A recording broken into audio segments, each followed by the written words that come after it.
ଓମ୍ ଶାନ୍ତି। ସଦ୍ଗୁରୁ ପିତା ପରମାତ୍ମାଙ୍କର ପବିତ୍ର ଆତ୍ମିକ ସନ୍ତାନମାନଙ୍କୁ ପବିତ୍ର ରକ୍ଷାବନ୍ଧନର ଶୁଭ ଅବସରରେ ହାର୍ଦ୍ଦିକ ଶୁଭ ଅଭିନନ୍ଦନ, ଶୁଭ ଭାବନା, ଶୁଭକାମନା, ଶୁଭେଚ୍ଛା, ସୁପ୍ରଭାତ, ସୁସ୍ୱାଗତମ୍। ପବିତ୍ରତା ଓ ସ୍ନେହର ପ୍ରତୀକ ରକ୍ଷାବନ୍ଧନ ଏପରି ଏକ ବନ୍ଧନ ଯାହାକି ଅନ୍ୟ ସମସ୍ତ ବନ୍ଧନରୁ ମନୁଷ୍ୟ ଆତ୍ମାମାନଙ୍କୁ ମୁକ୍ତି ପ୍ରଦାନ କରିଥାଏ। ଏଭଳି ପବିତ୍ର ଦିବସରେ ଏହି ବନ୍ଧନରେ ବାନ୍ଧି ହୋଇ ଆମେ ସ୍ୱୟଂ ପବିତ୍ରତାର ସାଗର ଭଗବାନଙ୍କ ସହିତ ସଂଯୁକ୍ତ ହେବା ସହ ତାଙ୍କର ଶୀତଳ ଛାୟାର ଅନୁଭବ କରିପାରିବା।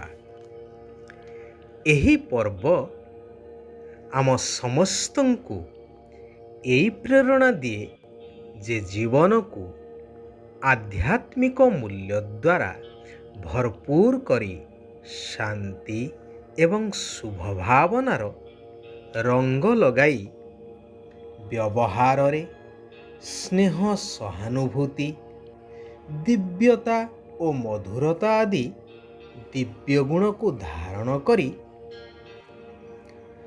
ସଂସ୍କାର ପରିବର୍ତ୍ତନ ଦ୍ୱାରା ସାରା ସଂସାର ପରିବର୍ତ୍ତନର ଶ୍ରେଷ୍ଠ କାର୍ଯ୍ୟରେ ସହଯୋଗୀ ହେବା। ସମସ୍ତେ ମିଳିମିଶି ଭାରତ ମାଆକୁ ରାକ୍ଷୀ ବାନ୍ଧିବା ଏବଂ ରାବଣ ଭଳି ନକାରାତ୍ମକ ଶକ୍ତି କବଳରୁ ରକ୍ଷା କରି ବାସ୍ତବିକ ସ୍ୱାଧୀନତା ଆଣିଦେବା। ଭାରତ ମାଆକୁ ସ୍ୱର୍ଣ୍ଣ ଭାରତରେ ପରିଣତ କରିବା। ନିଜ ପରିବାର ସହିତ ସାରା ବିଶ୍ୱକୁ ସୁଖ ଆଉ ଶାନ୍ତି ପ୍ରଦାନ ନିମନ୍ତେ ଯୋଗଦାନ କରିବା। ତେବେ ଏହି ରାକ୍ଷୀ ପର୍ବର ବାସ୍ତବିକତାକୁ ବୁଝିବା ପାଇଁ ସତ୍ୟ ପିତାଙ୍କର ଏହି ସତ୍ୟ ଆତ୍ମିକ ପାଠପଢ଼ାକୁ ଧାରଣ କରିବା ଆବଶ୍ୟକ। ଏହି ପାଠପଢ଼ାକୁ ଧାରଣା କରିବା ପାଇଁ ବୁଦ୍ଧି ମଧ୍ୟ ସ୍ୱଚ୍ଛ ପବିତ୍ର ହେବା ଦରକାର। ତେଣୁ ପବିତ୍ରତାର ରାକ୍ଷୀ ବାନ୍ଧି ଅର୍ଥାତ୍ ପବିତ୍ରତାର ପ୍ରତିଜ୍ଞା କରି ପବିତ୍ର ହେଲେ ହିଁ ପବିତ୍ର ଦୁନିଆ ସତ୍ୟ ଯୁଗର ରାଜତିଳକ ପ୍ରାପ୍ତ ହୋଇପାରିବ।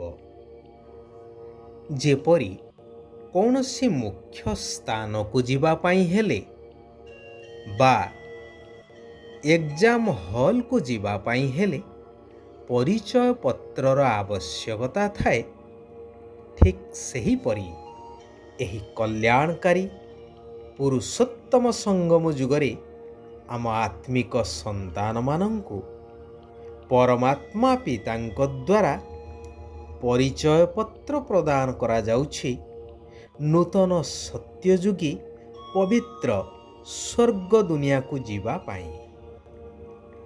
ତେବେ ଯେଉଁ ସନ୍ତାନମାନେ ସତ୍ ପିତାଙ୍କର ସତ୍ ଶିକ୍ଷାକୁ ଉପଯୁକ୍ତ ଭାବରେ ଧାରଣ କରି ସେହି ଅନୁସାରେ ବା ଭଗବାନଙ୍କର ଶ୍ରୀମତ ଅନୁସାରେ ଚାଲିଥାନ୍ତି, ଶିବ ବାବାଙ୍କର ସଚ୍ଚା ସନ୍ତାନ ହୋଇଥାନ୍ତି, ସେହିମାନଙ୍କୁ ହିଁ ପରିଚୟ ପ୍ରାପ୍ତ ହୋଇଥାଏ, ଅର୍ଥାତ୍ ପରିଚୟ ପତ୍ର ମିଳିଥାଏ।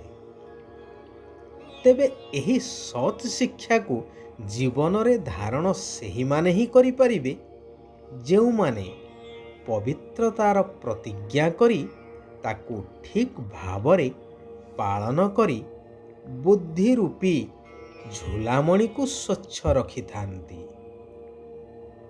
ଯଦି ବର୍ତ୍ତମାନ ସମୟରେ ପବିତ୍ରତାର ପ୍ରତିଜ୍ଞା କରିବ, ତେବେ ଯାଇ ବୁଦ୍ଧି ସତ୍ୟଯୋଗୀ ହୋଇପାରିବ। ପବିତ୍ରତାର ପ୍ରମାଣପତ୍ର ନେବା ପାଇଁ ବାବାଙ୍କର ରାୟ ହେଲା ପିଲାମାନେ ଅନ୍ୟ ସବୁଥିରୁ ନିଜର ବୁଦ୍ଧି ଯୋଗ ତୁଟାଇ ଜ୍ଞାନର ଚିତା ଉପରେ ବସ। ଏକମାତ୍ର ମାତା ପିତାଙ୍କୁ ଅନୁକରଣ କର। ପବିତ୍ର ରହିବାକୁ ହିଁ ପଡ଼ିବ। ଏହି ପ୍ରତିଜ୍ଞା କର। ବାବାଙ୍କ ସାଥିରେ ସତ୍ୟତାର ସହିତ ଚାଲ।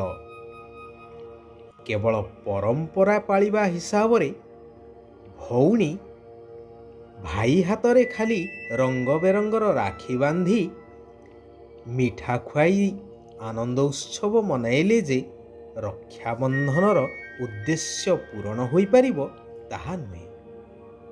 ଯେତେବେଳେ ସାରା ଦୁନିଆ ପତିତ ଅପବିତ୍ର ଅର୍ଥାତ୍ ପଞ୍ଚବିକାରର ବଶୀଭୂତ ହୋଇଯାଇଛି, ତେଣୁ କେବଳ ଭଉଣୀ କାହିଁକି ଉଭୟ ଭାଇ ଭଉଣୀ ହାତରେ ଏବଂ ଭଉଣୀ ଭାଇ ହାତରେ ପ୍ରତ୍ୟେକ ପବିତ୍ରତାର ରକ୍ଷା ବାନ୍ଧି ଏହି ପବିତ୍ରତାର ପ୍ରତିଜ୍ଞା କରିବା ଆବଶ୍ୟକ। ପବିତ୍ର ହୋଇ ସାରା ବିଶ୍ୱକୁ ପବିତ୍ର କରିବାର ଦୃଢ଼ ନିଶ୍ଚୟ ବା ଦୃଢ଼ ସଂକଳ୍ପ କରିବା ଆବଶ୍ୟକ। ତେବେ ଯାଇ ପାଞ୍ଚ ବିକାର ରୂପୀ ମାୟା ସମ୍ପୂର୍ଣ୍ଣ ରୂପେ ବିଦାୟ ନେଇଯିବ ଏବଂ ବାସ୍ତବ ରକ୍ଷାବନ୍ଧନର ଉଦ୍ଦେଶ୍ୟ ପୂରଣ ହୋଇପାରିବ। ସେଥିପାଇଁ ଭଗବାନ କହୁଛନ୍ତି, ଶିବ ବାବାଙ୍କ ପାଖରେ ପ୍ରତିଜ୍ଞା କରି ତାକୁ ଭଙ୍ଗ କରିବାର ନାହିଁ। ପବିତ୍ରତା ଏବଂ ସତ୍ୟ ପାଠ ପଢ଼ା ଦ୍ୱାରା ଆତ୍ମାକୁ ସତ ପ୍ରଦାନ କରିବାକୁ ହେବ। ସୃଷ୍ଟିର ଅଟଳ ନିୟମ ଅନୁସାରେ ଯୁଗ ପରେ ଯୁଗ ପରିବର୍ତ୍ତନ ହେଇ ଚାଲିବ, କିଏ ଚାହୁଁ ବା ନ ଚାହୁଁ। ଏବେ ଏହି କଳିଯୁଗୀ ଦୁନିଆର ପରିବର୍ତ୍ତନ ହୋଇ ସତ୍ୟଯୁଗୀ ସତୋ ପ୍ରଧାନ ଦୁନିଆ ସ୍ଥାପନ ହେବ। ତେଣୁ ଏହି ପୁରୁଣା ଦେହର ସମ୍ବନ୍ଧ, ବସ୍ତୁ, ବୈଭବ ସବୁ କିଛିକୁ ବୁଦ୍ଧିରୁ ହଟେଇବାକୁ ହିଁ ପଡ଼ିବ। ଅଶରୀରୀ ଅର୍ଥାତ୍ ଆତ୍ମା ହେବାର ଅଭ୍ୟାସ କରିବାକୁ ହେବ।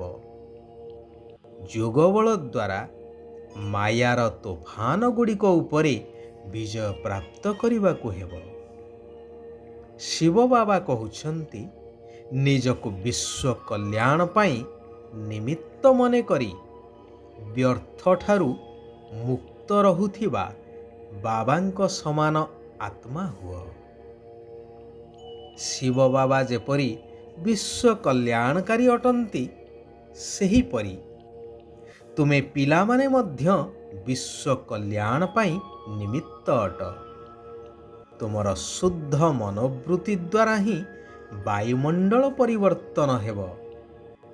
ଧ୍ୟାନ ରହୁ, ଯେପରି ଗୋଟିଏ ସେକେଣ୍ଡ ମଧ୍ୟ ସଂକଳ୍ପକୁ ବା ବୃତ୍ତିକୁ ବ୍ୟର୍ଥ ଯିବାକୁ ନ ହୁଏ। ଏପରିକି ନିନ୍ଦା କରୁଥିବା ଆତ୍ମା ପ୍ରତି ମଧ୍ୟ ଶୁଭ ଭାବନା ରହିବା ଦରକାର। ତେବେ ଯାଇ କୁହାଯିବ ବ୍ୟର୍ଥଠାରୁ ମୁକ୍ତ। ବାବାଙ୍କ ସମାନ ସ୍ଥିତି ଶ୍ରେଷ୍ଠ ସ୍ଥିତି। ସହଯୋଗର ଶକ୍ତି ଦ୍ୱାରା ଅସମ୍ଭବ କାର୍ଯ୍ୟ ମଧ୍ୟ ସମ୍ଭବ ହୋଇପାରିବ। ଆଚ୍ଛା, ଆଜି ପାଇଁ ଆମେମାନେ ଏଇଠାରେ ବିରାମ ନେବା। ପୁନଃ ପବିତ୍ର ରକ୍ଷାବନ୍ଧନର ଶୁଭକାମନା କରି ସାରା ବିଶ୍ୱର ଆତ୍ମାମାନଙ୍କର କଲ୍ୟାଣ କାମନା କରି ଆମେମାନେ ଏଇଠାରେ ବିରାମ ନେବା। ସାରା ବିଶ୍ୱର ଆତ୍ମାମାନଙ୍କର କଲ୍ୟାଣ ହେଉ। ସମସ୍ତେ ସୁଖ ଆଉ ଶାନ୍ତିର ଅନୁଭବ କରନ୍ତୁ। ଓମ୍ ଶାନ୍ତି, ଓମ୍ ଶାନ୍ତି, ଓମ୍ ଶାନ୍ତି।